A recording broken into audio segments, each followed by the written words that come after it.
Quando parliamo di Gekiga, quel genere di manga per adulti nato negli anni '60 e che racchiude al suo interno una certa drammaticità, data anche dalle immagini, non possiamo non citare Yosuwaro Tsuge, uno tra i maggiori esponenti di quello che lo si può definire un vero e proprio movimento artistico malinconico. In questo video vi andrò a parlare di quello che probabilmente è qua da noi il suo lavoro più conosciuto, e sto parlando ovviamente dell'uomo senza talento. Questo racconto, scritto a conclusione della sua carriera ed anche in parte autobiografico, racchiude in esso proprio l'essenza del pensiero di Tsuge, di non sentirsi più adatto a scrivere nella società in cui vive e nella volontà che diventa quasi necessità di ritirarsi definitivamente dalla sua professione. Per capire meglio l'uomo senza talento è necessario contestualizzare il periodo storico in cui questo titolo vede la sua luce, ovvero il periodo degli anni '80. Dopo la fine della seconda guerra mondiale e del suo boom economico degli anni 60-70, il Giappone sta vivendo quel che si può definire un forte periodo di speculazione e la società stava andando verso un processo di americanizzazione e di industrializzazione anche dello stesso fumetto. Quindi si stava assistendo ad un vero e proprio cambiamento culturale e sociale di questo popolo. Va da sé che il modo di fare manga, quello degli anni 60, del genere Gekiga, non andava più bene. Non va più bene a quell'industria del fumetto che è in continua evoluzione, continuo cambiamento, continuo progresso anche nel modo di scrivere, e quindi tagliava fuori proprio quelle realtà autoriali come quella proprio di Tsuge. Quindi la possibilità che si presentava davanti agli scrittori del genere Gekiga erano tendenzialmente due: o ti adattavi al modo di scrivere, al nuovo modo di porti anche nei confronti della casa editrice e direttamente nei confronti del lettore, oppure ti ritiravi dalla carriera, ed è proprio quello che effettivamente nel concreto fece Tsuge nel 1987. Non mi voglio soffermare sulla trama, ma cercherò di vedere il racconto da un'altra prospettiva. Si capisce sin da subito come questa opera vada controcorrente rispetto alla massa, proprio perché figlia di quell'epoca sessantottina rivoluzionaria e anche per certi versi sperimentale, e calchi la mano proprio sull'incapacità del nostro protagonista di realizzare nella sua vita un qualcosa di concreto, che lo vede sostanzialmente essere etichettato come un fallito, di essere senza talento. Ne deriva una domanda che noi lettori ci poniamo: ma cosa vuol dire avere un talento? Chi è talentuoso nella società del Giappone in cui questo fumetto è stato scritto, ma anche nella società attuale, nostra, contemporanea, ed in quella futura che verrà?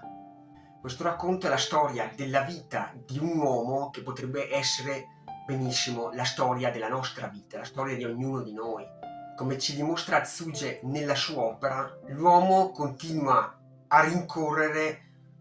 a cercare di soddisfare le proprie ambizioni proprio perché è convinto di essere talentuoso, di avere delle doti, ma in realtà nel corso della sua vita, perché no, della tua, potresti non scoprirlo mai quel talento che credi di avere. Potresti essere perennemente un fallito. Sappi che esiste anche questa possibilità. Magari sì, possiedi quelle capacità, quel talento che ti potrebbero far diventare un qualcuno, ma potresti aver sbagliato epoca, essere arrivato in ritardo sui tempi, come alla fin fine accade al protagonista. Non potrai mai sentirti soddisfatto proprio perché le circostanze storiche e culturali in cui ti trovi non permettono di sfruttare appieno il tuo talento e di uscire dalla tua condizione di mediocrità o ancora peggio di fallito. Un'allegoria dello stesso Tsuge, che si trova costretto ad abbandonare il mondo del fumetto, del manga, perché non è più in grado, non ha più la possibilità di sfruttare il suo talento, proprio perché l'industria del media, del fumetto è cambiata, non lo vuole più. Il protagonista crede di essere talentuoso, continuando a trovare nuovi impieghi, ma fondamentalmente quel talento lo vede solo lui, non lo vede nessun altro. Per tutti quelli che ha attorno, in primis la moglie, quel talento non lo possiede affatto, o meglio, egli possiede un altro tipo di talento, che è quello di fare manga, ma che lui costantemente continua a rifiutare, non lo vuole portare avanti. Il talento è anche saper sfruttare quelle occasioni che ci arrivano così all'improvviso, dal nulla, carpe diem, un potenziale tale da permetterci di elevare la nostra condizione di vita. Ma attenzione a non fare passi falsi come accade al nostro protagonista nelle vicende riferite all'episodio delle pietre e anche delle macchine fotografiche. Una prospettiva errata, o meglio una interpretazione errata di quello che si palesa davanti, può portare all'ennesimo fallimento. Quello che Tsuji ci presenta è un personaggio dalla volontà egocentrica di successo, presuntuoso e un po' snob negli atteggiamenti, ma racchiude a mio avviso proprio l'essenza del fallito. Infatti in un Giappone che stava attraversando un periodo di espansione economica tra i più fiorenti, o meglio veniva da un miracolo economico di espansione, dove il tasso di occupazione era tra i più alti mai raggiunti, se tu non riuscivi a trovare un lavoro eri praticamente un coglione. Fondamentalmente è quello che in questo manga si rivela essere il protagonista. Ho trovato un racconto interessante perché ci permette di avere uno spaccato di vita sia familiare che sociale tipico di quell'epoca, indicativamente tra gli anni 60 e gli anni 80, ed è molto bello come lo fa Tsuge con il suo modo di raccontare, molto semplice ma allo stesso tempo decisamente potente ed impattante agli occhi del lettore, e soprattutto ci fa arrivare dei messaggi di critica e